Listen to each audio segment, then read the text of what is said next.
Hello दोस्तों, welcome back to my channel. मैं हूँ अश्विनी, मोटिवेशन बाय अश्विनी में आपका स्वागत है। दोस्तों, एक बार भगवान गौतम बुद्ध अपने शिष्यों को दीक्षा दे रहे थे।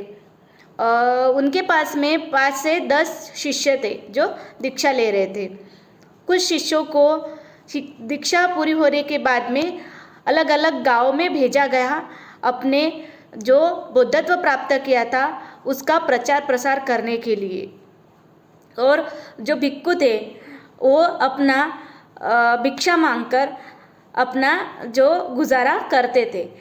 तो एक दिन ऐसा हुआ कि भगवान गौतम बुद्ध के पास में 2 शिष्य रह गए। दूसरे जो एक शिष्य था उसको भी उस दिन भगवान गौतम बुद्ध ने किसी दिशा में भेज दिया और कहा कि जाइए भिक्षा मांग कर लाइए। तो भिक्षु चले गए। फिर एक ही भिक्षु वहाँ पर बचा था। तो वह भिक्षु मन के मन में ही सोच रहा था कि भगवान गौतम बुद्ध ने सब लोगों को इधर उधर के गांव में भेज दिया, अपना जो बौद्धत्व प्राप्त किया उसका प्रचार प्रसार करने के लिए। आखिर मुझे क्यों नहीं भेजा? मेरे में ऐसी क्या कमी है? मैंने अभी तक ज्ञान प्राप्त किया या नहीं?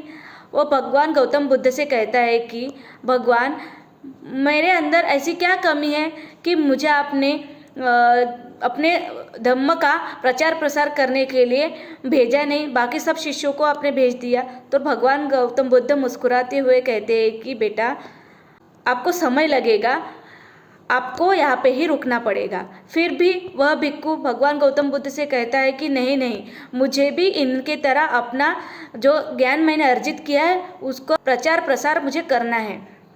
तो आप भी मुझे किसी न किसी गांव में भेज दीजिए।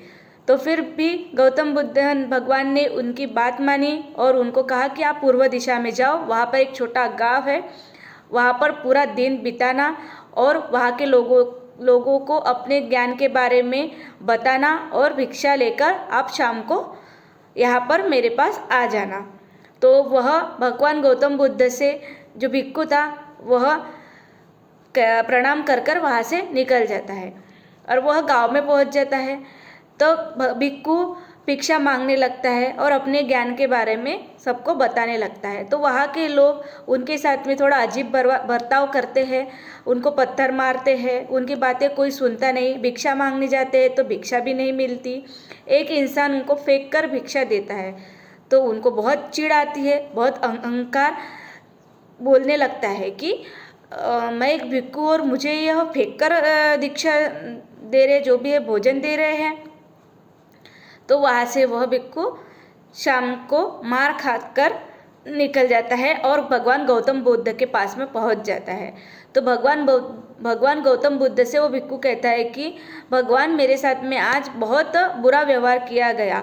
वहाँ उस गांव के लोग मेरे साथ में बहुत बुरा व्यवहार कर रहे थे, मुझे पत्थर मार रहे थे, मुझे भिक्षा भी नहीं दे रहे थे और मेरी बात भी नहीं सुन रहे थे। शायद आपके ज्ञान में ही कुछ कमी रही होगी, इसीलिए मेरा कोई सम्मान ही नहीं कर रहा था। फिर गौतम बुद्ध ने फिर मुस्कुराते हुए कहा कि बेटा ठीक है, आपको यहाँ पे ही रुकना पड़ेगा। फिर भी वह भिक्षु जो है मानता नहीं है, कहता है कि कल मुझे आप दूसरे गांव भेजना, मैं वहाँ पर जाके अपने धम्म का प्रचार प्रसार करूँगा। तो फिर गौतम बुद्ध मानते हैं और कहते हैं कि ठीक है, कल तुम पश्चिम दिशा में जाना। फिर जो एक भिक्षु बचा था उनके साथ में वो भिक्षु वहाँ पर रहता है। तभी दूसरा भिक्षु वहाँ पर आ जाता है और कहता है कि भगवान गौतम बुद्ध उस भिक्षु से कहते हैं कि आ गए भिक्षा लेकर। तो कहते हैं कि हाँ।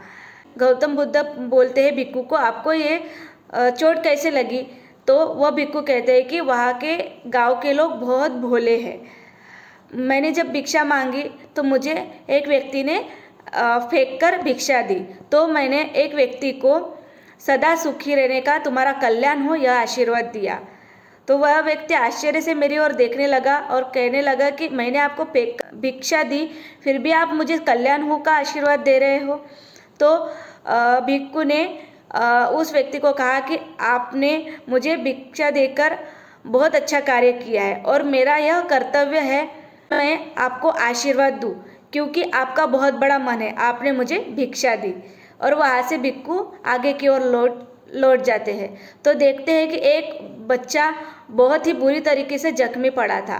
तो भिक्खू ने जंगल से कुछ जड़ी बूटियाँ इकट्ठी करी कि उस बच्चे को ठीक करने के लिए। फिर भी जंगल के लोग भिक्खू को मारने लगे, डराने लगे। तब भिक्खू ने कहा कि एक बच्चा बहुत ही जख्मी है और उसे इलाज की ज़रूरत है, इसीलिए मैं यह जड़ी बूटी लेकर जा रहा हूँ। फिर लोगों के मन में भी कुछ अच्छी भावनाएं निर्माण हुई, तो वह जड़ी बूटी लेके आगे बढ़ रहा था। तब सब लोग, गांव के लोग उसको आने के लिए मना कर रहे थे बच्चे के पास। फिर वो व्यक्ति जिसने भिक्षा दी थी उसने कहा कि यह व्यक्ति अच्छा है, इसको इलाज करने दो। तो भिक्खू जो है बच्चे का इलाज करता है, जड़ी बूटी देता है, लगाते हैं और वहाँ से निकल जाते हैं।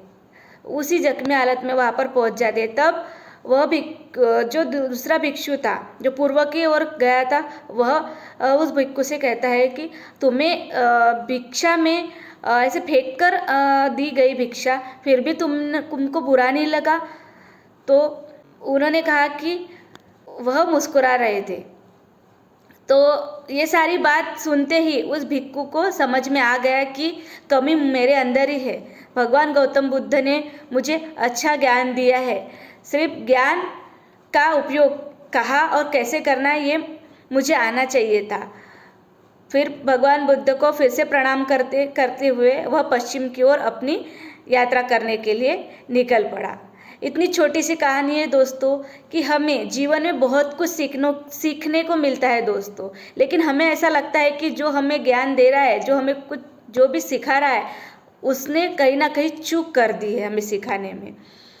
देखो दोस्तों, हमारे माँ बाप हो या हमारे शिक्षक या जिस भी मोड़ पर हमें कोई व्यक्ति मिलता है और कुछ सिखाता है, तो ज़रूरी नहीं कि वह हमें सिखाने में उसकी कोई कमी रह गई या चूक गया। सिर्फ हमारे अंदर यह बात आनी चाहिए कि हमें वह ज्ञान किस तरह हमारे दिमाग में लेना चाहिए। हमें हमारे माइंड को एकाग्रता से भटकने नहीं देना चाहिए। हमें जो भी ज्ञान मिलता है वह सहजता से अच्छे तरीके से हमको लेना चाहिए। ज्ञान कभी भी छोटा या बड़ा नहीं होता दोस्तों, वह हमारे ऊपर डिपेंड करता है कि हम उस बारे में क्या सोचते हैं और उसका अनुकरण कैसे करते हैं। किसी के ऊपर वह ज्ञान, हमारा जो लिया हुआ ज्ञान है वो किसी के काम आ सके, हमें ऐसा कार्य करना चाहिए दोस्तों। हम हमारे लाइफ में अच्छा समय लाने की कोशिश करते हैं दोस्तों, लेकिन हमें सबसे पहले अच्छा इंसान बनना चाहिए दोस्तों। अगर अच्छा इंसान बनेंगे तो समय अपने आप ही आ जाएगा। हमेशा पैसा कमाने से ही अच्छा इंसान नहीं बनता है, किसी की मदद करने से भी हम अच्छा इंसान बन सकते हैं। इतनी छोटी सी कहानी थी दोस्तों कि हमें हमारे लाइफ में पॉजिटिव थिंकिंग के साथ में जो भी ज्ञान प्राप्त होता है उसका सही जगह, सही मायने में हमें उसका उपयोग करना चाहिए, लोगों की मदद करनी चाहिए। अच्छा समय ज़रूर आता है दोस्तों। सबसे पहले हमें हमेशा अपने आप से शुरुआत करनी चाहिए, अच्छा व्यक्ति बनना चाहिए। हमारे विचारों से हमारा तो अच्छा होता ही है, लेकिन दूसरों का भी अच्छा होता है। तो आपको मेरी छोटी सी कहानी कैसी लगी प्लीज़ कमेंट करके बताइए। लाइक करें, शेयर करें, सब्सक्राइब करें। बाय दोस्तों।